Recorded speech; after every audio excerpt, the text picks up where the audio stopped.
Anyway, should we do this? Yeah. Yeah. Welcome to SU Pod, Especially Heinous. I'm Gabe. I'm Tasha. We are on... I'm the king of New York. Okay, what? We are on Season 7, Episode 12, Infected.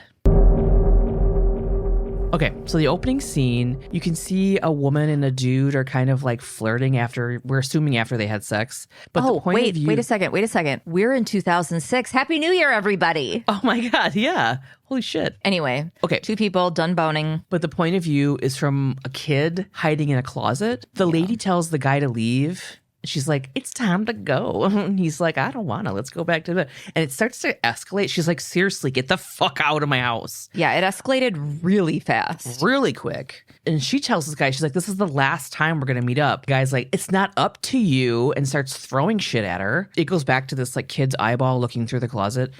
Yeah. He says, who do you think you are, bitch? You're nothing without me, whore. She says, I'm that bitch that's going to tell everyone what you did. And then I was like, oh my God, what did he do before? He pulls out a fucking gun and he shoots her. He shoots her once and then another bullet goes through the closet door. And then the door shuts because her body slumps down on it. Later, Benny and Stabes are on the scene with the responders. One of the cops tells them that the call came from a neighbor that heard a knockdown, drag-out fight the night before. When the neighbor went upstairs to complain about the noise, the door to the apartment was unlocked. And so they went in, which is kind of weird. I don't think so. I would have. The door was unlocked. You just were like... If okay, I knew the person, if I heard a big fight and I knew there was a woman who lived there with her son, I'd be like, I probably would. Not if I heard a gunshot. I mean, but he heard this fight the night before, went back to bed, and then came up. Yeah. Oh, well, then I don't know. I don't know. It's kind of weird to be like, hey, I didn't like that last night. Like, if the door was on, I don't know. You know what I mean? I was just popping in to let you know that you kept me awake with your domestic violence. Maybe if the door was like open a little bit. Who knows? Anyways, the victim is Monica Phelps. She was found shot dead and her body was propped up against the closet. The ME and ambulance are on the way. The apartment phone rings and an officer gets it. It's the middle school. Monica's son, Nathan, didn't show up and they're trying to figure out why. The cop's like, well, we searched the entire apartment, but not the closet because we didn't want to move the body yet. Benny and Stabler move Monica's body to find Nathan down on a bloodstained pillow in the closet. He's not hurt. He asks if his mom is dead, and Benson's like, I'm sorry, she is. And they get him out of the closet, and Stabler covers Nathan's head with a jacket or something, and he's like, don't look at your mom. Theme song. It's really sad. And this guy's such a good little actor, and I didn't remember this episode even the tiniest bit. He is a really great actor. This is Walt from Lost. He was the only kid main character who was on the island with his dad, if you remember the show at all. I started reading about him on that show, on Lost, because he was so good. And he was supposed to be on for more than 2 seasons, but he had this IRL growth spurt, and they decided he couldn't play a believable 10-year-old anymore. Ugh. Like he was going to come on into the group of folks on the island and be like, hello, fellow kids. He's going to have a shirt that says music band. It's like, hey, everybody. Hey, guys. I'm 10. Dad, no. You guys heard about jacking off? I just figured it out. It's pretty cool. I didn't think there was anything to do on this island, but I was wrong. He was more recently on this awesome show, Insecure. Do you remember that show? Oh, so good. Wait, I have seen Insecure, of course, with What's-Her-Face, and it's hilarious. Yeah, it's a great show. I just remember when Issa Rae, she went up to accept an award for Insecure, and she's like, entrepreneur till I die. I deserve this. Bye. Yeah. And he plays one of her friend's brother. He's on several episodes. Really good actor, child actor, everything. I liked him in this too. Nathan waits outside with Benny and Stabler. He does not want to leave the apartment. He doesn't want his mom to be by herself. And then he says, like, I'm sure as hell not staying in any foster care. Benny says not to worry yet, and they just want to make sure that he's okay. He's just rattled, and he's like, I can't remember what this guy looks like. I'm trying to think, and I don't know what he looks like. He says his mom and this dude were yelling. She said she was going to call the cops. Then it cuts to inside. Munch and Toots look through the apartment, and they're inside the closet. There's a bunch of half-eaten food, clothes, and a picture of Nathan and his mom. Cuts back to Benny and Stapes. It's doing a back and forth, okay? Nathan says he stays in the closet when his mom has, quote, company, which happens kind of a lot. And then Nathan's dad's not around because he was stabbed to death when Nathan was 6. Jesus fuck. The only person Nathan can think of that he could possibly stay with is his mom's old best friend, who he calls Aunt Gina.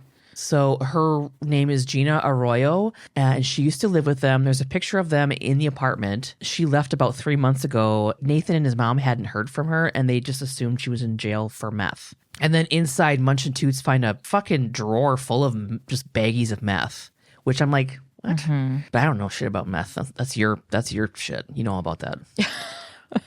It's your game. Little baggies. This comes in little baggies. And then it cuts back to Nathan, and he says meth is so bad it makes people fucking crazy. Is that true, Tasha? I just hate that a little boy knows that. Benson asks if his mom was using. Nathan kind of just good acting, like steps away, and then he's like, my mom kicked her habit before, and she told me she would never do it again, but it seems like she went back into it. So when Monica was, quote, too sick to get meth from her dealer, DJ, Nathan would go get it for her. Cut to Toots absolutely manhandling DJ, this fucking, see how I lined that up, slime ball. Yeah. This guy, he's got a tiny chin strap, beard. Ugh. Munch is there too. They're in a laundromat. DJ was Ronaldo in The Wire, BT dubs. Munch finds a washer full of meth in baggies that look like the ones they found in Monica's apartment. They had a little red image on them, so it wasn't like just a plain bag. Why would they be in there? He's hiding it. Or he might have been dealing from there. Oh. Or he saw detectives and he threw it in there or whatever. Yeah. Doesn't matter. Right. In my mind, I was like, is part of meth drying it inside bags to seal it in or something? I don't know. DJ says they can't pin the meth on him, and Toots tells him that they can pin the rape and murder of Monica on him. Ha ha! Wordplay! Wordplay threats. Mm-hmm. They ask him where Gina is, but Mariah Carey, doesn't know her. DJ says he wouldn't kill Monica. She was his best customer. Toots wants to know why Monica had so much meth in her apartment. Maybe she was edging in on DJ's game. DJ's like, the chick was working in a hot dog stand. She wouldn't be frying Franks if she was dealing. Now, wasn't I helpful? Oh no, Munch is sassier than you. And he goes, very. He turns on the washing machine and they leave. The one that was full of DJ's meth. Yep. DJ dives over to the window, the circle window of the washing machine, and he helplessly watches it because we all know you can't stop a wash cycle once it starts for a fraction of a second. He's like, oh, my meth. I know. My meth. Oh no, my meth. So Benny and Stabes go to the hot dog joint to talk to Monica's boss. This guy responds with, I'm sorry Monica's dead, but I was going to fire her anyway. Okay. It's like classic New York where they're like, just don't give a shit. You know, they're like, she's dead. It's her apartment for rent. You know, you're like, damn. Yeah. But anyway, Stabler in full scuba gear pops out from a barrel full of relish and asks, why? She was on drugs, you guys. They ask to see her locker and her boss tells them to take her stuff because they need the space. What hot dog job has lockers? Inside the locker is a sweater, gum, lip gloss, and a paper sack full of cash. Stabler's like, oh, we got to get in the hot dog business. You're dealing with a kid's dead mom. Yeah. And then he just turns into a pile of relish and drops to the ground. Like it's at the precinct, Benson updates Cregan on the case. The sack from Monica's locker had 15 grand in it. It wasn't from the hot dog stand. Oh, really? Monica's boss hadn't noticed any money missing. 15 grand in hot dogs? Cregan wonders why Monica worked at the hot dog place if she had that kind of cash. And Stabler chimes in, that wasn't living money, that was partying money. They're not 100% sure where it came from. And Huang, who we didn't know was there but is, and we're not mad about it, asks where Nathan is. He's in the crib, that place full of bunk beds where they take their naps in the precinct. Mm-hmm. Benson tells the guys Nathan wants to stay at the police department overnight. Huang thinks it could help him and make him feel safe. I'm surprised they're letting him. I know. It's weird. Yeah. I assumed because of the thing where it says like he killed a guy that he thinks killed his mom, that he took the gun from the precinct or something and that it was going to be a whole thing.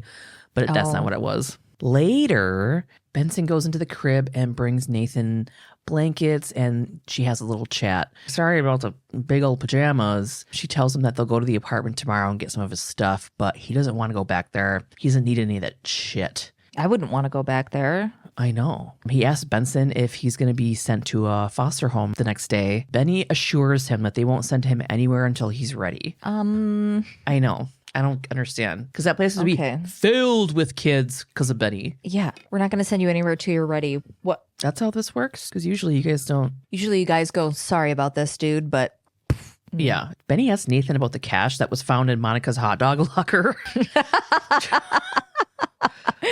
He says it must be from the, quote, good people. They give you money if you're poor. It's not a church and knows that they have an office somewhere, but he can't remember where. They gave his mom money to go to school, but she never went. And then Benny's like, well, it's time to go to bed. I know it's hard to sleep, so if you want me to stay, like I can. He like flips over and he's like, I don't need anybody or anything. yeah. And then she's like, okay, good night. But then before she leaves, it's so cute too, because he's like, Detective Benson? He tells her that one time the good people gave his mom money to get out of jail. And then Benny thanks him for the info and then goes to leave again. And then he's like, wait, Detective Benson, you can stay if you want.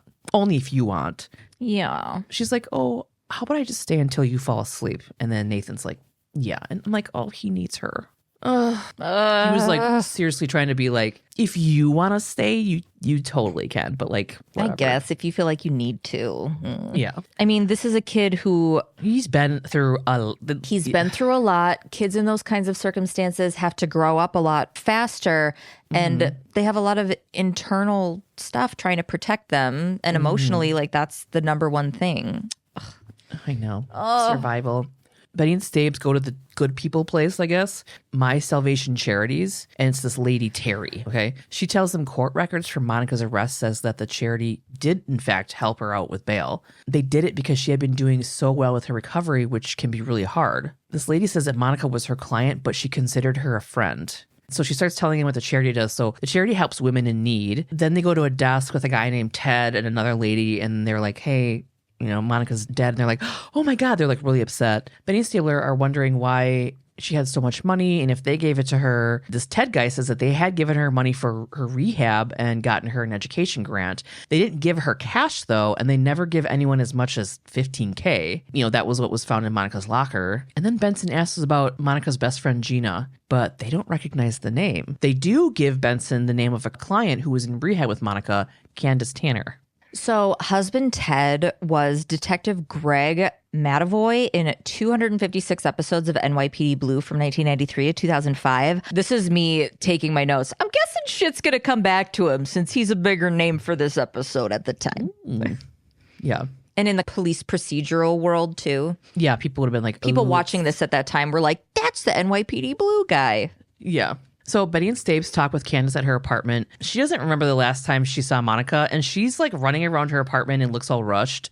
They notice that. Stabler says that the dude from the charity, Ted, said that she could help them with Monica. And she's like, oh, he did? And then Stabler's like, why are you in a hurry? You got somewhere to be? Like your drug dealer? And fucking grabs her arm and like looks for tracks. And she's like, get off of me. Betty's like, your friend was murdered, dude. Candace says Monica wasn't her friend and runs to the bathroom and shuts the door. Oh, the best. They think It was so like brother and sister fighting because she's like, she wasn't even my friend. And Stabler goes, lying.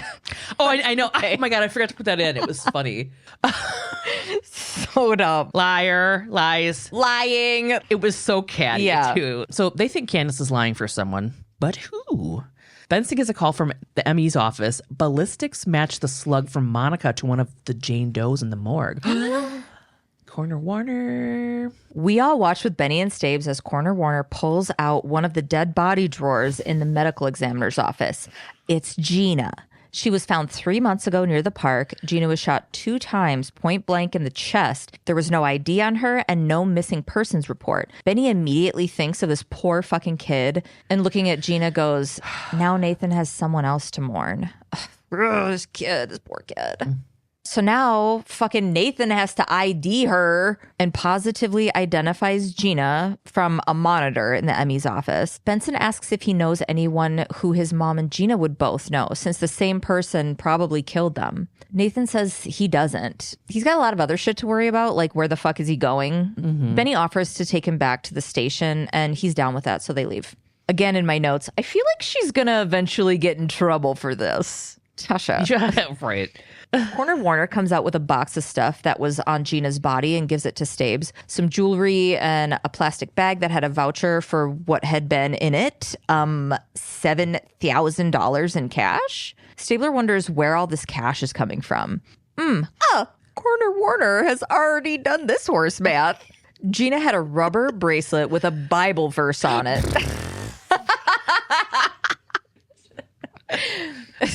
Okay, sorry. It was what you did with your whole head when you did it. You're like... That's the only way I could do it. Gina had a rubber bracelet with a Bible verse on it. It's from the My Salvation charity. But they said they didn't know Gina. Right. Back to My Salvation charities. Benny and Stabes are talking to a frazzled ass Terry Carthage, the lady they'd talked to the last time. Stabler's flopping her bracelet around, and it's making her even more nervous. Like, you know that thing where you're just like playing with something like, I've got some evidence right here. You're going to have to answer for this. Whew. Just really casually aggressive. Terry makes the excuse that they serve so many people, it's hard to keep track of everyone. Benson goes, cool, just get the records out. That'll make it easier. Yeah. Why? She keeps hustling around. Girl, you look guilty as hell. Nobody's that busy. Not at a charity. Come on. Yeah. Why do you need to see the records? Because two people you gave money to are dead. Money train starts here. All aboard. Leaving the station. Next stop, you're dead. Terry. Choo choo, motherfucker. You'll be shoveling coal at Attica. All right. Terry finally faces them. We don't give out large sums. They didn't ask you that, Terry. They asked for your records. She tells them their records are private. I'm like, yeah, they need a warrant. Yeah. I am disgusted by this witch hunt. It's like, we just got here. Bitch, yeah. This lady is immediately just like, she's raging pissed when everything they asked for is pretty, I mean... You know, they're crossing their T's, they're dotting their I's. Yeah. She's like, do you need a snack? Do you need a snack? I probably have some loose M&Ms in the bottom of my purse. Relax. Right. I have a smushed flat ham sandwich in the bottom of my purse. I wonder what she looks like after she ate the Snickers. I have a full rotisserie chicken in my purse. Is it a witch hunt or is it a murder investigation? Single tomato, songle tomato? Single tomato. I've used that before. That's not how you say singles. There's no other way to say that. She says that her husband, Ted, has dedicated his life to helping people that others consider trash, addicts, whores, and degenerates, and gets nothing in return. Sounds like you're one of the people who consider them trash, but okay. Right. And you get nothing in return? Yeah, right. Yeah, right. Terry stomps away. Sarcastically, the detectives comment on how Terry must have nothing to hide. They're going to subpoena her anyway. Betty and Stabes are doing a little walk and talk with Novak, and she tells them that they don't need to subpoena Terry. She already checked the docket. Ted is being investigated by the state attorney general for embezzlement and fraud. So Novak subpoenaed the state attorney general's office instead. It's less trouble.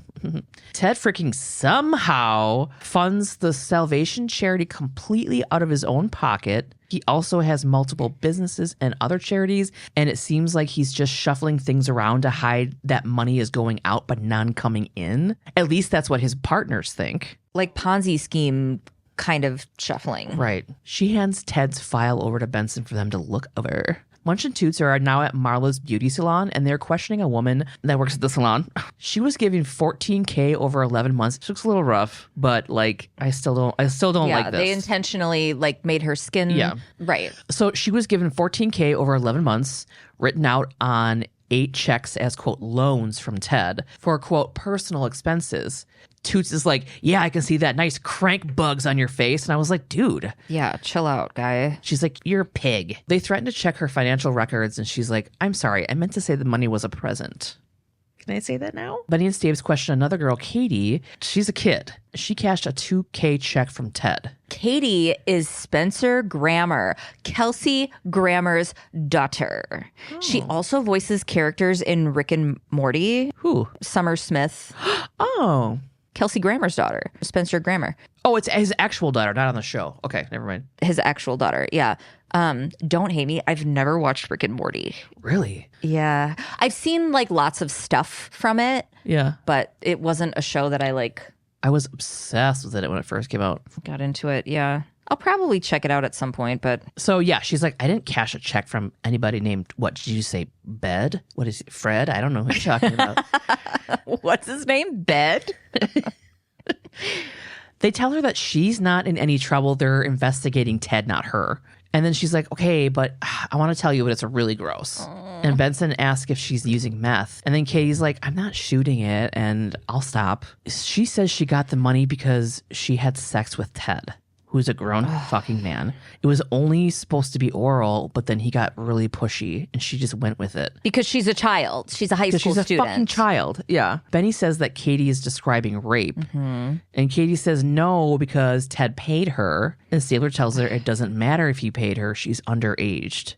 Right. Even if she's underage, you can be raped and paid. Okay? It doesn't fucking... Okay. Yep. Katie says Candace said that Ted wouldn't want to go all the way. And she's a liar. And then we're like, oh my God, Candace Tanner? The lady in the apartment that was rushing around? Yep. She sets up the meetings with Ted where they meet and, you know, whatever. And he pays thousands of dollars. But Candace took most of Katie's money. Katie only got $500. Ugh. Fucking what? I'm mad about all of it. All of it. Even like the heavy skim on this girl's fucking bag. For sure. I know. I'm like... Which is like the least of it. She shouldn't be getting paid to have sex with an adult man. No, for sure. But I'm like, give her her money. Right. God damn it. Oof. We cut straight to interrogation where Stabes is hover talking over Candace. Oh, Candace, you fucked up real bad. Yeah. Benny tells her she's involved in promoting sex work, but promoting sex with a minor is really going to get her. Candace's lawyer, Cleo Conrad, who is also there, tells them that they can only prove that Ted paid girls to have sex with him. They don't have anything on Candace other than, quote, the words of junkies. Oof. Fuck you. Stabler calls her on skimming money off the funds to the girls, so there was no money trail to link her to Ted. Like, that's how she was getting paid, was from the money that was being paid to them. Benny drops that they have a witness to out her. You may have heard of her dad, Fraser Crane. How do you like them tossed salad and scrambled eggs, Candace? Oh, that little dog's been dead for so long. I know. Attorney Conrad thinks she's really doing something and challenges Benny. Witness or willing participant, you are out of your depth. Yeah. Benson asks Candace how much money she made selling the other women. You get sick of selling yourself, Candace? Ooh, she's like, shut up. Yeah. Oh, Candace, shut up. But Benny just keeps going. How do you think Ted Carthage is going to react when we arrest him? You think he's going to go down without a fight? Or do you think he's going to shove all the blame on you? Candace wonders why they need her if they have so much fucking evidence. OMG, they need her to help set Ted up. This is me, excited. Are we going undercover? Kind of. Candace what? Just you're like, are we going undercover? Kind of. I don't want to disrespect the situation. So, fast forward. Candace calls Ted to tell him that she's got an appointment for him, a repeat customer. We're overhearing that as we watch this guy walk to a motel door. It's Ted. He lets himself in the door. As soon as he goes through that door, Benny and Toots adorably tiptoe up to the door with their guns drawn. They're still outside. Inside, Ted finds Katie waiting. She's in full underage mode, down to a pink backpack next to her on the bed. She's dressed in a schoolgirl uniform, which he tells her he likes. Ew. He offers her a drink and takes off his stupid fucking trench coat. And she says no and asks him. I mean, she's a little girl. I think she had braces even. She had braces, yeah. Yeah. And she's really timidly trying to, it's very clear she's a child in this scenario, a very inexperienced child. But she's like, no, thanks. Do you have like a fantasy or whatever you want to try out? He looks so televangelist. I know. That's when he was like, oh, I love your outfit. You're wonderful. And I'm like, ew. Ugh. Yeah, he tells her she's wonderful and kisses her on the forehead. Ew. He says, I'm so pleased, Katie. This is quite a change from our last encounter. Why don't you just take your clothes off and we can have ourselves a good time? Boom! Donkey kick, Stabler, his gun, and his badge come out of the closet. What about me? I like to have a good time. Can I have a good time too? Front door, boom, opens. Toots and Benny come into the room with their guns. Us too. Good time. Boo boo. Good time crew. We're all here. Benson Benson takes Katie out as Stabler cuffs this guy and reads him his rights. His head is fucking spinning. Oh, I loved it. I love it. I like to have a good time. Oh. Back at the precinct, we're in an interrogation room with Ted, his attorney, the reoccurring Lionel Granger, Benny, and Stabes. Granger questions how they know Ted was trying to have sex with Katie. What are you, mind readers over here? Benny tells him,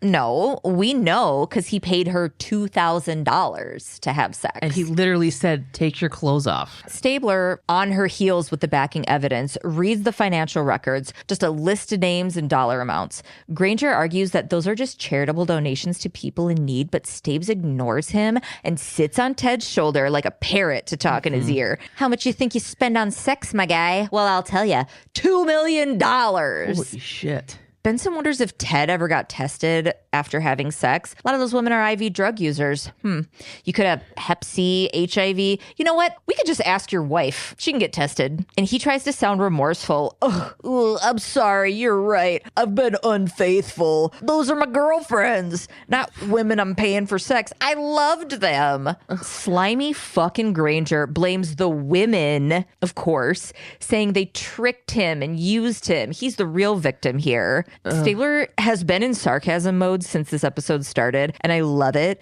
He's like, oh, geez, you think so, Teddy? You think you're a victim? And Ted's like, maybe I'm a sex addict. And Stabler still, too bad. What do you got to say about this then? Stabler shows Ted Monica and Gina's autopsy photos. He's all teed up to fucking lose it. Were you used, or did you use these women's drug addictions to make them do sex work? Benson tells him that they know Monica threatened to expose him, so he killed her. Stabler asks if that's why he killed Gina too. Granger tells Ted to not talk anymore. He's actually said that a bunch, but this is the first time Ted listened. Yeah. Granger tells them they don't have proof that he murdered anyone. Checkmate, ding dong. We've got a witness. Checkmate, ding dong. I'm going to start saying that. So Novak and the gang have a lineup for Nathan. Ooh. So Nathan listens to the different men said the line he heard someone tell his mom when he was hiding in the closet. You're nothing without me, whore. First of all, I wonder how this doesn't happen more often, where somebody is going to get in trouble for something and it's their turn to say something and they're like, hey. They use like a weird British voice or something like. I was thinking that too. And you're nothing without me, whore. You know that detectives are going to be like, use your real voice. I know, but it's that TJ Miller bit where he went to the DMV and wanted to have a stupid face in his DMV photo, but he's like, I had to go in with that face and have that face the whole time because they weren't going to let me. I had to be believable. Do you remember that bit? And then he's like, this is a true story. And then he shows his ID photo and it's like, but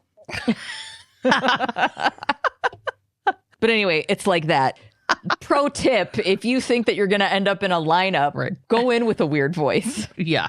You're nothing without me, whore. Or whatever. Novak asks Nathan if any of the men sound familiar. Benny's by his side the whole time. Nathan says number 2 and 5 from the lineup sound familiar, but he has to pick one man. So he's like, 5? But Ted is number 2.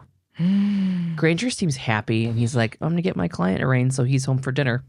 Nathan hears this and then he's like, oh my god, it was 2, I don't know, and he's like panicking, asking if he can do it over again. Novak tells him it's okay and that he did a really good job, and then she leaves. Did I mention that this fucking music is rock hard this whole time? I mean, it is just boner surfing USA. Yeah. Nathan's still panicking. Benny's like, you can't do it again, but we're gonna find another way to get this guy. And she takes Nathan out to lunch across the street. At the restaurant, Nathan is worried because he heard Granger say Ted will be out by dinner. Benson's like, not on my watch. I'm a motherfucking detective, Olivia. Heart of Gold Benson. I'll do everything I can to put this guy in jail. Okay? So across the street, Nathan sees Ted get put in the police car along with his freaking lawyer, Granger. This is the outside version of them walking each other past the other one. Right. They're like, we got to switch it up a little bit. Italian restaurant. Yeah. Let's get spaghetti involved. Half spaghettis for everybody. He's like, oh my God, I know him. He's one of the good people. Number 2. Oh my God. So Nathan runs into the street and Benson is chasing after him. Both of them have cars whizzing by. My nerves were fucking amped. Yeah. And Benson is insane acting. Made my nips turn into diamonds. Nathan chases the police car that Ted is in and he's like, he killed my mom. Benson catches up with him and holds him as he's like kind of fighting and then starts crying into her frickin' arms. Ugh. Cut to the precinct. Benny and Novak do a super hair bouncy walk and talk. So good. I love that. Benson tells Novak that Nathan recognized Ted from when Monica got killed. Stabler doesn't have the hair for the front lines of this walk and talk, so he's lagging behind, tossing his balding ass opinions into the mix. Okay? That was the best thing you've ever written, I think. Thank you. I really liked it. So when Benny's like, oh, Nathan recognized Ted from when Monica got killed, his mom, Stabler's like, hey, Nathan never saw Ted's face. You know that. Ugh. And he just put 2 and 2 together when he saw Granger with him. Because he's like, I gotta watch out. She's right on the edge here. She knows this stuff. Mm-hmm. So Novak says it doesn't fucking matter. Nathan ID'd the wrong voice, so any ID is tainted now. No judge will let it go to a jury. They have to try and keep Ted off the streets for statutory rape until they can make the case for the murder. Cragen comes out and he's like, might not have to. I love when they do that. Like, were you in the other room listening to this entire conversation? The whole time and then just waited? Yeah. A call came in. Shots were fired at My Salvation Charities. Benny's like, where the fuck is Nathan? Benny runs up to the crib. He's not fucking there. And then I wrote, oh my God, did he steal a gun from the precinct to shoot Ted? At My Salvation Charities, a responding old-timey war helmet and bulletproof vest officer walks and talks with Cragen, Benson, and Stabler. He tells them about 50 minutes prior, a young black male entered the building demanding to see the guy in charge and then shot him twice in the chest. Dude let everyone else go, so the only people in there are the shooter and the victim. As they pass Ted's wife, she's screaming about getting her husband an ambulance. I like how I'm like, she's screaming about getting... No. They haven't made contact with either of them, so they don't even know if Ted's alive. Benson asks Cragen to let her be the one to go in. Yeah, duh. Slap on this vest and take out your gun. Do I have to wear the stupid little helmet? No, those are dumb. And the other guy in the helmet's like, hey. She finds Ted dead. She finds dead Ted, then finds Nathan crying behind a cubicle. He's still holding the gun, and Benson tells him to put it down. Finger on the trigger, too. He's waving it around. He's really upset, of course. Nathan says he didn't know what else to do. He was alive, and my mom was dead. She tells him to give her the gun, that she doesn't want anything bad to happen. And Nathan's mad and scared and confused. So he's, kind of going off, waving this gun around, and she comes up quickly and snatches the gun from him. He just keeps talking. His eyes are brimming with tears. His mom had tried to give him to a social worker before. And I'm guessing it was, related to her drug issues and stuff. And he just breaks down. I don't even care anymore. And Benny goes, I do. Benson tells him that his mom was sick. Anyone would be lucky to have a son like you. And they hug. And I'm like, be his mom, Benny. She would have so many kids if she did that, dude. So many. Now Nathan's in custody talking to Novak and Benson along with his attorney, sweet Sophie DeVere. He's answering their questions, telling them he got the gun from another kid in his apartment building. It belonged to the kid's dad. Attorney Sophie D asks Novak to take note that Nathan is fully cooperating and to also take into consideration the circumstances. And Novak responds, we can't. Sophie gets annoyed. You can. You're choosing not to. That guy killed this kid's mom, you guys. If those aren't extenuating circumstances, I don't fucking know what are. They go back and forth. Sophie says that Nathan should be tried as a juvenile, but Novak tells her that the DA will only let him be tried as an adult, and she has no say. He's a little boy. Benson comes over and asks Nathan why he didn't listen when she told him they were going to get the guy. Not now, Benson. I know. Exactly. Yeah. Doesn't matter. Move on. What is that contributing to this right now? I don't know. Yeah. That was just a weird... It's like, well, I didn't. Okay. Here we are. His whole world was unraveling and he didn't have any semblance of control and he thought that maybe he would for a moment. I don't know. Yeah, Benson. Where's Huang to tell you to shut up? Or at least lay a hand on your shoulder to be like... Which is his version of shut up. Is a gentle hand on your shoulder. Olivia. Or just live. Head shake. Sophie throws out, second-degree manslaughter, served in a juvenile facility. Give him some fucking mercy. Novak again tells her it's out of her hands, but she'll plead it out if Sophie can give her a reason. Eyeballs. At the trial, in front of Judge Elizabeth Donnelly, Sophie presents to the jury. She tells them that Nathan hated Ted and killed him, but not out of retaliation. She presents a new study that found that people who have witnessed gun violence are 2 times as likely, sometimes 3 times, to commit an act of violence themselves. Since Nathan saw his mom get killed, he reacted with violence. The study equates gun violence and resulting crime to an infectious disease. Once you see someone pull the trigger, it's easier to do it yourself. This is what, 2006? We are just barely even touching gun violence in our country. Gun violence and with kids. With kids and the mass shootings that we constantly have. It's insane. Sophie goes on, it's easy to pull the trigger if you've seen someone do it. Nathan's crime wasn't his choice. He was infected. Sophie argues that the NRA mantra of guns don't kill people, people kill people is wrong, and the blame can be placed on the gun itself. Violence is the disease, guns are the virus, and we have an epidemic on our hands. He caught it like a cold when he witnessed his mom's murder. She's got Donnelly leaning in. Also, now Novak will present the first witness. She stands up and dramatically calls Benson to the stand. The people call Detective Lady Olivia Margaret of Benson. She fucking calls her up. Benny testifies that Nathan admitted to killing Ted Carthage. He had said that it was his fault that Ted wasn't charged with Monica's murder and that he had to do something. Novak tries to ask her if Nathan said it was because of seeing his mom get shot, but Sophie objects and it's sustained. Novak's done. Sophie's turn. Sophie asks Benson about Nathan's emotional state when he was found in the closet. He was traumatized. Duh. Then Sophie asks Benson about her observations of Nathan. Any violent tendencies or emotional instability? Nope. Sophie starts talking about Benny and Nathan's closeness, but Novak jumps up to tattletale that she's not asking a question fast enough. In your opinion, detective, Sophie says to Benny, would Nathan have harmed anyone if he hadn't witnessed his mom's murder? Novak objects that she's leading and it's sustained, but Benny answers the question anyway. No, I don't think he would have. Novak doesn't like it. Benny wasn't supposed to answer that question. There was an objection. Novak wants Benson's statement stricken from the record. The judge orders it and tells the jury to disregard.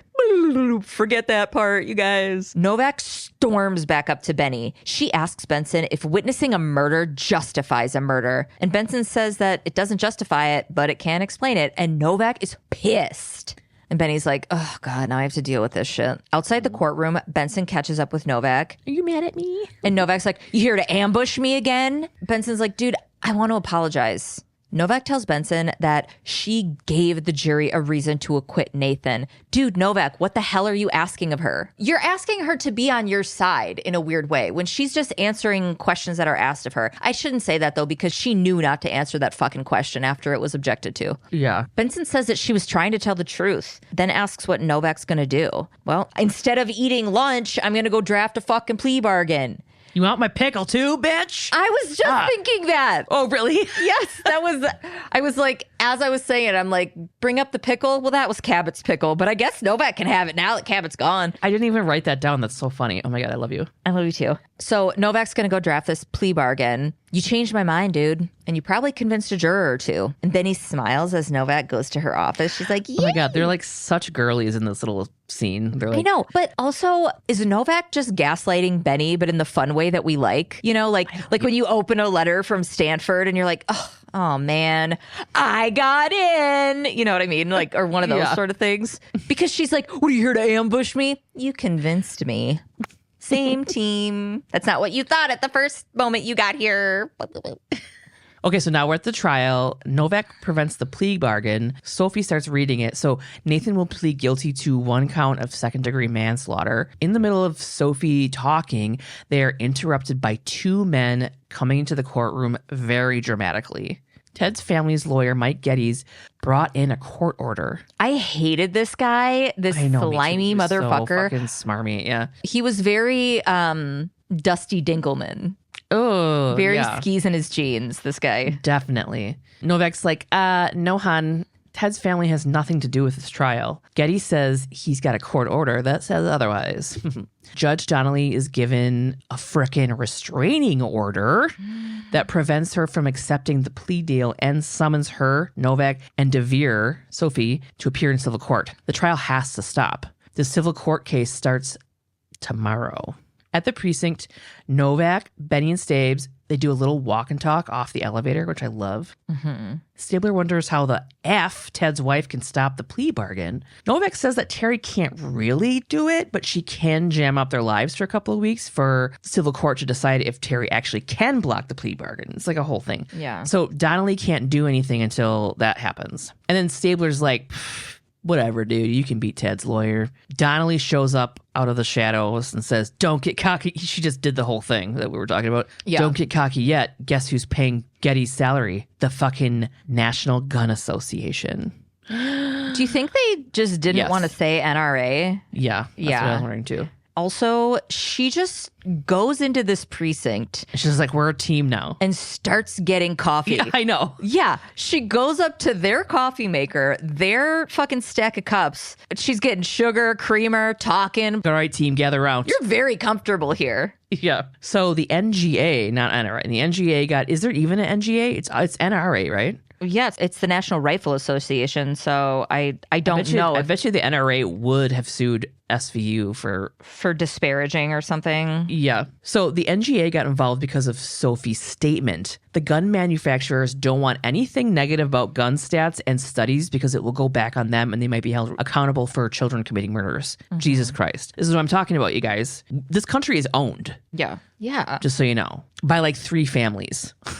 The NGA winning could mean that the judicial system is getting screwed and could fall apart. If the NGA can stop a plea, that means that any big corporation or special interest group with money can. And if you have the power to stop lawyers from creating plea bargains, it would mean the legal system comes to a grinding halt, which is such a weird thing to think about. Yeah. Because, like, we kind of hate plea bargains, but, like, we also don't, you know? Well, I mean, everything's got a push and a pull and serves its purpose and becomes a loophole and gets used in a way that it shouldn't. And, I mean, that's just the nature. It's like, I'd rather have my lawyer figure that out than a fucking corporation. I'll tell you that much. Yeah. Donnelly tells Novak that her department has the most to lose, so she has to take the lead. And then it's like, get your arguments ready, and just, like, goes and takes a nap in the crib or something. I don't know. Yeah. Get your arguments ready. I mean, she was click-clacking around and she's got this fresh cup of coffee. Didn't even take a sip of it. Mm-hmm. You came in for the coffee and to yell at us a little bit. And you stayed for the yelling. You came in for the coffee and you stayed to yell at us.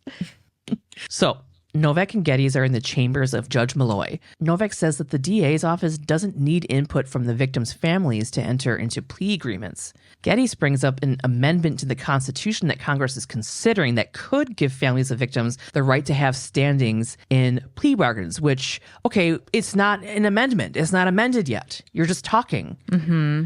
Novak says Geddes just wants to further his employer, aka the NGA's, agenda. And then Geddes is like, okay, come on. That's not true.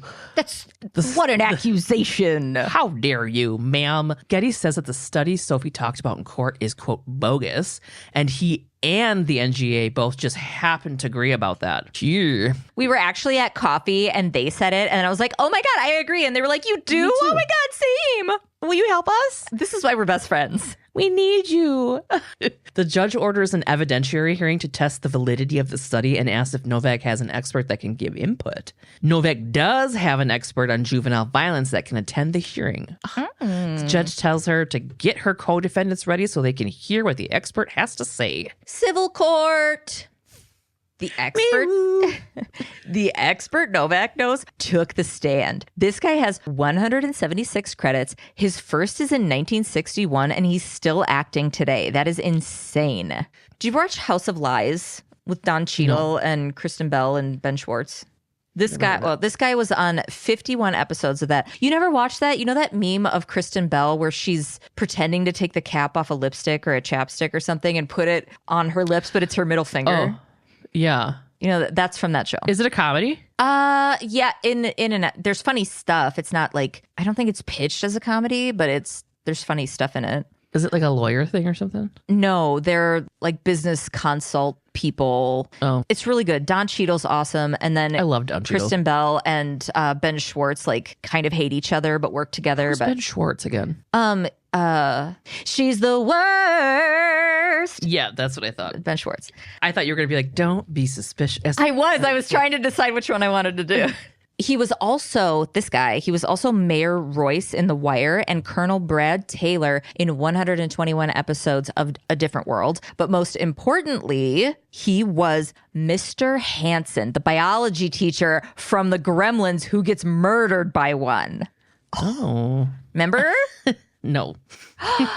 Where he had one and he was like doing blood work or like taking blood samples, and then the Mogwai got like mad at him and reached out and got a sandwich after midnight and ate it and then fucking like stuck him full of needles the next day.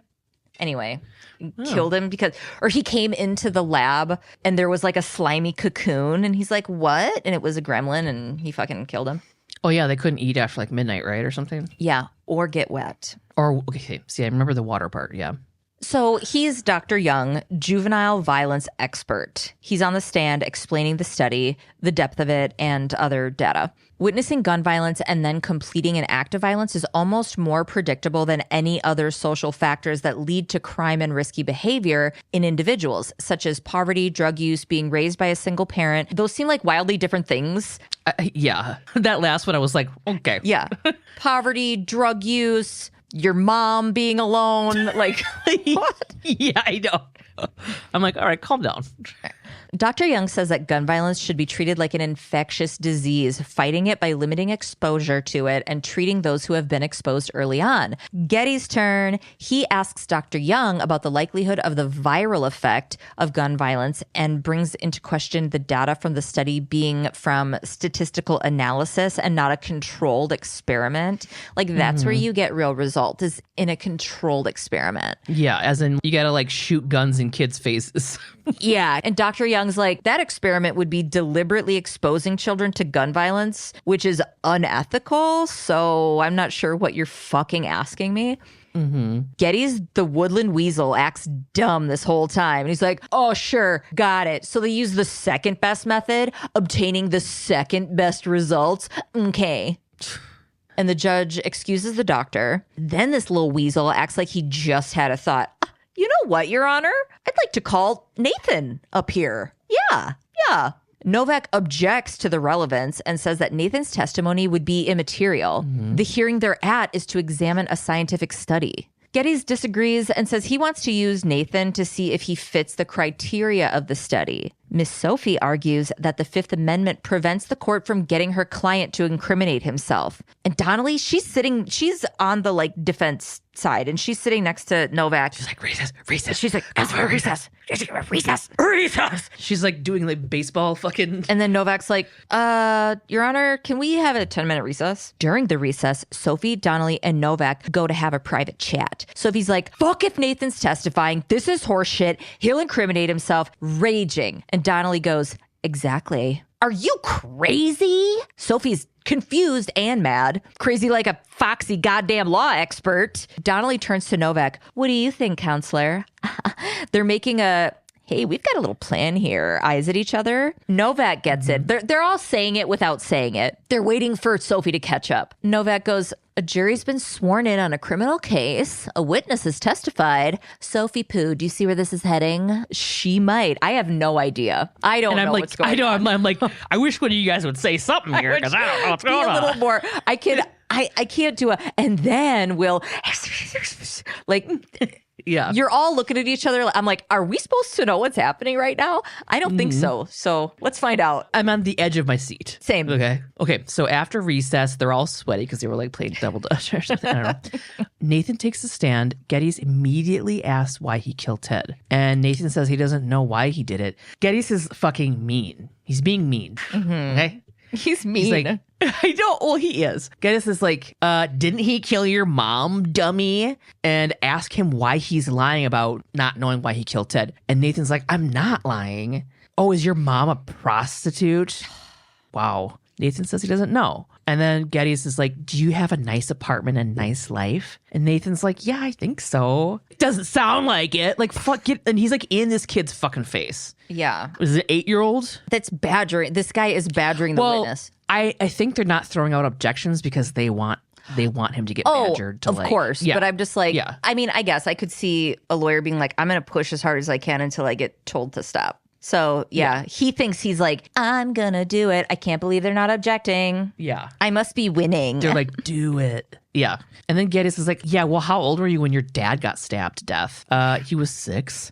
Then Geddes asked him if he would shoot the guy that killed his dad, just like he shot Ted. Nathan's like, I don't want to kill anyone. And Geddes keeps grilling him, saying that he hated Ted and wanted him to die and is like in his face. Nathan stands up and yells, yes, I hated him, all right? Tears running down his face. Geddes is like, no more questions. It's Novak's turn now, but she has no questions for the witness. So Nathan gets excused. Everybody's like, what? Sophie stands up and moves for a mistrial. The judge tells her she can't. This is a hearing. Oh, my apologies, Judge. This is directed to Judge Donnelly. About the trial of Ted's murder, Nathan was compelled to incriminate himself in these proceedings. The testimony is inadmissible in his criminal trial and violates his right against self-incrimination. It's grounds for a mistrial. Donnelly's like, yeah, I grant it. Dismissing the case with prejudice. Geddes is like, what? What did you say? Novak then moves to end the proceedings to investigate the research further since there's no case against Nathan now. Like, what are we even doing here, guys? Yeah. Geddes says, this is a setup by the DA's office. And the judge is like, I mean, I would agree normally, but since you're the one that called Nathan to the stand, I mean, fuck you. Foiled. Judge Malloy dismisses the case and adjourns the court. Sophie hugs Nathan, and then Nathan stands and hugs Benson. Outside the courthouse, Novak watches Benson introduce Nathan to his new foster family. Geddes comes over like a little fucking bitch, and he's like, oh, the murderer got a family? Boo, boo, boo. I'm like, jeez. You don't have any friends. Yeah. Novak's like, you're a fucking jerk, dude. Nathan would have been serving the sentence from the plea deal if you hadn't fucking gotten involved. He should blame his bosses, the NGA. Geddes wants to know if she believes that guns cause a disease, and she says she doesn't know. She was taught to handle guns when she was a kid, but she has never witnessed anyone gunned down in front of her. And has he? Geddes says that taking away guns won't cure the world of violence. And Novak says, unless the study is true, then everything is different, isn't it? Toyota. So this episode has no solid IRL story. I feel like this season has a few really ambiguous episodes. Like, we'll start one thread and it turns into your sweater being a pile of yarn on the floor and you're topless. I found a little tidbit that's more recent that just takes one of the elements that I thought was kind of interesting. In 1993, John Peterson and his wife co-founded the nonprofit organization World Ambassadors Ltd. The Cedar Rapids, Iowa-based charity focused on providing outreach to and providing housing for international students on campus. It was a small organization, but was able to seemingly fulfill their goals. A nonprofit charitable foundation, to have tax-exempt status, needs to turn in a disclosure file form 990 every year. This would inform the IRS about the group's income and spending. But over 3 straight years in the late aughts, the World Ambassadors were not turning in the required paperwork to the IRS. And in 2010, they lost their tax-exempt status. They can still be considered a charity, but they just have to pay taxes on income, including donations.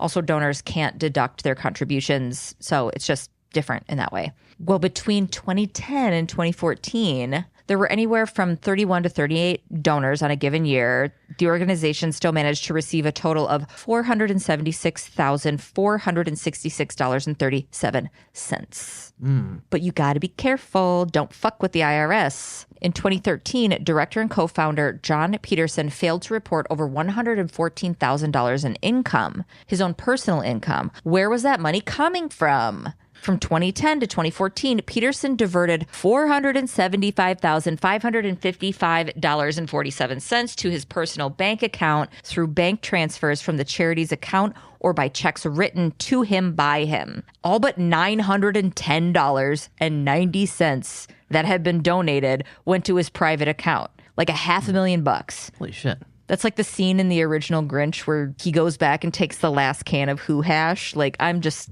taking fucking everything. And he did it over years' time. Like, he only got busted about that year because that's what the IRS audited, I guess. Once the IRS figured all of this out, Peterson was charged with filing a false tax return. And I'm not entirely sure why he disclosed this information or how it came to light in the first place. Believe me, I looked. But he claims that he used those funds to, drumroll, fund his sex addiction that he had been struggling with since 2005. Please know that I swam as deep as I possibly could. Articles, news reports, official court documents, fucking Reddit threads, LinkedIn. I did not get the details of what I wanted to find. But this guy spent $500,000 on sex. I can't see in what world why he would be required to disclose that in this case, because the IRS was just going after their money. They're like, you took the money out of this charity fund. Maybe he was hoping that they'd be like, "Oh, sorry, bud. You know what? Forget about it. Just this once, though." You know. Maybe I'm a sex addict. I bet he had the same fucking interrogation. Yeah. Maybe I'm just a sex addict. I don't know. They're like, that's $500,000. I'm sitting here going, why didn't you tell him you were a gambling addict? Like, I tried to figure out, I'm like, did your wife leave you after this? Or did you, like, what a bananas ass fucking, or maybe he was just like, that's it. I've got to let go and let God. If I'm getting caught, I'll just dump it all out. I don't know. It didn't make any sense to me. On Tuesday, May 17th, 2016, he pled guilty in federal court as part of a plea agreement. He appeared before United States District Court Judge Leonard T. Strand for sentencing. Peterson was sentenced to 3 months in the Bureau of Prisons, followed by 5 months of home confinement, which is amazing because I read that the minimum sentence he faced was 3 years with no parole. I'm guessing it was part of the plea agreement he made. After the prison time, he was under supervision for a year. There's no parole in the federal system. And I didn't know that, but he was just under some kind of supervision. I've never even heard of the BOP, dude. Never heard of the Bureau of Prisons. I hadn't either, and I read a bunch about it. He was also ordered to pay nearly $80,000 in restitution to World Ambassador donors. That's all I have. I feel like this was just an itty bitty little snippet of something. Wait, he only had to pay back $80,000 of like $500,000? Yeah. Yeah. God. But that's usually what fucking happens, dude. All right. Well, rate and review us. Did you think that was stupid? No, I thought it was great. Legit. It was nice. It like went along with the thing, and it was short. And it was like, I just perfect. I wanted to find the tea because I'm like, ooh, it took me forever to even dig this shit up. And anyway, I wasn't like super jazzed about it, but they can't all be Ted Bundys. I mean, yeah, you have like super long, in-depth ones sometimes, and sometimes it's okay to have a small one. Next week, we ain't got shit. We're going on break. We're going on break. Just a little break because it's the holiday season. Holiday season. I wish I had my jingle bells. I was just don't. thinking that. And I know. Yeah. I'll put them in post. Hang on.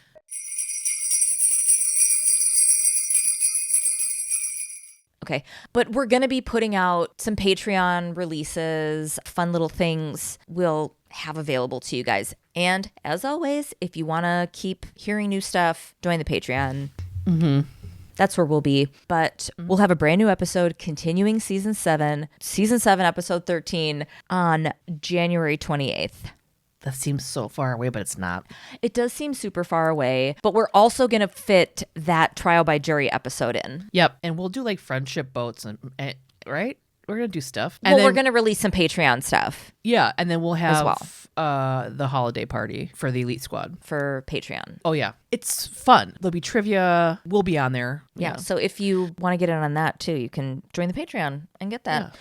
Also, you can buy episodes now. If you want to like try out a Elite Squad or a fucking whatever, just one episode to see what it's like, you can just buy one episode and test it out before you make the leap. And be like, oh, I don't want to spend money on this. I'm glad I only spent $5. Yeah, exactly. This is trash and garbage. Actually, this is letting me know that I don't want to listen to this podcast at all, even for free. I hate these people. Yeah. So like, and then we'll be like, oh yeah, that checks out. That totally works. Right. Yeah. That's what's going to happen. All right. Okay. So not next week, but January 28th. And 2025. 2025. We have season 7, episode 13, Blast. A girl is kidnapped on her way home from school. They find blood in a van, and it's found out she has leukemia. That's all I know. No. I know. And I don't even know if they find, or if it's one of those things where like we have to find her, or maybe they found her. I don't know. Rate and review us. Email us at svupod@gmail.com. Mail stuff to us at Mail us shit at P.O. Box 176, Deforest, Wisconsin, 53532. All of our social media is at SVUpod. Get merch at svupod.com and tpublic.com. If you guys buy merch, send us photos of you in it or with it. Yeah, I keep forgetting to say that. Join the Facebook group, SVU Pod Elite Squad. It's so fun. Everybody in there is hilarious. We have a Facebook group chat called A Walk and Talk, of course. Hashtag Little Bit Loud for indie pods. And if you are an indie pod, hashtag Little Bit Loud so we can find you. Join our Patreon. We got tons of content. Also, it's the holiday season. You can now gift a Patreon membership, all different levels. You can give as a gift. We've had people ask before and they didn't have that feature, and now they do. And you can gift shit to people. You can gift us to people. Yeah. Put us in a box and mail us to your aunt. I don't know. We'll probably be dead because we didn't have any air holes. There's only a wilted piece of lettuce for us to share. Like that fucking turtle my uncle sent me. Okay. Also, leave us a voicemail, or you can text us at 1-920-345-7005. Again. 1-920-345-7005. I don't like it when we do the night, like, again. It's like all of a sudden it's a fucking sex hotline. Right. It's a sex chat. What am I? Somebody's dad in the 80s? All right. My dad in the 90s? Right. Love you, bye. Love you, bye. And to our Elite Squad patrons, Marisa M, Elke H, Tricia S, Emily T, Katarina G, Mary D, Joseph H, Lem, Eliza W, Nikki B, Melanie G, Andrew, Miranda B, Lauren T, Katie A, Kate H, Vanessa, Lex, Shelby K, Kimberly L, Bonita R. I just wanted to do the thing you were doing. Maren, Ursula, Catherine M, Kate P, Jessica S, D, Jana M, Tammi J, Burr, Sam D, Neida M, MaryJack, Meg M, Alexis J, Kaitlin S, Christina D, Camille Z, Maggie D, Jessica P, Victoria, Scouty, Melissa M, Desiree R, Monica K, Hideous, Andrea M, Tosh, Andrea H, hi, Aunt Sarah, love you, Sarah, Emily D, Katie H, Vern, Catherine B, Ariana, Madeline K, Kristen F, Samara B, Amanda P, Mahalia S, Jules K, Julie R, Tracy, Rachel, Kitty Cat, Carrie M, Leilani J, Alex A, Amelia T, Samantha S, Ariel E, Becky A, Margaret S, Natalie B, Danielle L, Ellie, Catherine P, and Emily. Open casket, but I'm a Jim Henson puppet. What? Open casket, but I'm a hot pile of baked beans. And then I pop out of the beans and I say, roll that beautiful bean. And I start eating you. Roll that beautiful bean funeral. And the dog comes out. I'm crying into these beans that I'm sitting in. It's so thin. John Stamos is there. Everybody's confused. And she knows John Stamos. Then her dead body falls from the ceiling on string. I'm doing like that whole fucking Nick Swartzen bit. Yeah. Yeah. Nick Swartzen. Yeah. Okay. Love you. Bye. Bye.